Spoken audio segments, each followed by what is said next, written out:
धीरे धीरे दूध पीते हुए श्री कृष्ण का चेहरा अचानक रुककर कहते हैं, हे राधे। श्री कृष्ण को रुक्मणी जी से कोई शिकायत नहीं थी। वो उन्हें प्रेम करती थीं, समर्पण और निष्ठा से।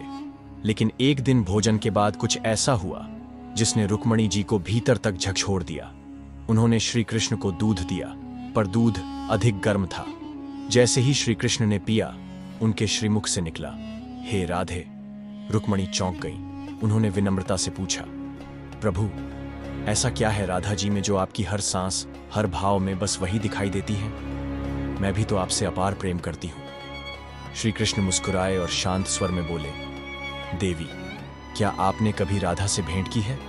अगले ही दिन रुक्मणी जी राधा रानी से मिलने चल पड़ी। जब वे उनके महल के बाहर पहुंची तो कक्ष के बाहर उन्हें एक अत्यंत सुंदर स्त्री दिखाई दी, दिव्य तेज, मोहक स्वरूप। रुक्मणी जी ने सोचा, यही तो राधा रानी होंगी, और वे उनके चरणों में झुक गई। लेकिन वह स्त्री मुस्कुराते हुए बोली, देवी, मैं तो राधा रानी की दासी हूं। उनसे मिलने के लिए आपको 7 द्वार पार करने होंगे।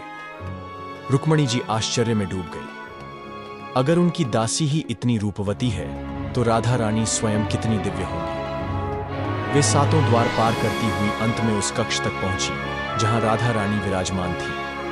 कक्ष में प्रवेश करते ही रुक्मणी जी स्तब्ध रह गई। राधा रानी अत्यंत तेजस्वी, अनुपम सौंदर्य और दिव्यता से युक्त थी।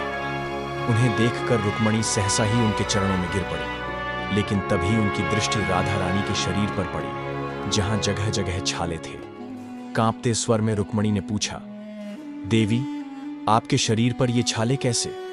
राधा रानी ने शांत भाव से उत्तर दिया, देवी, कल आपने श्री कृष्ण को जो दूध दिया था वह अत्यधिक गर्म था।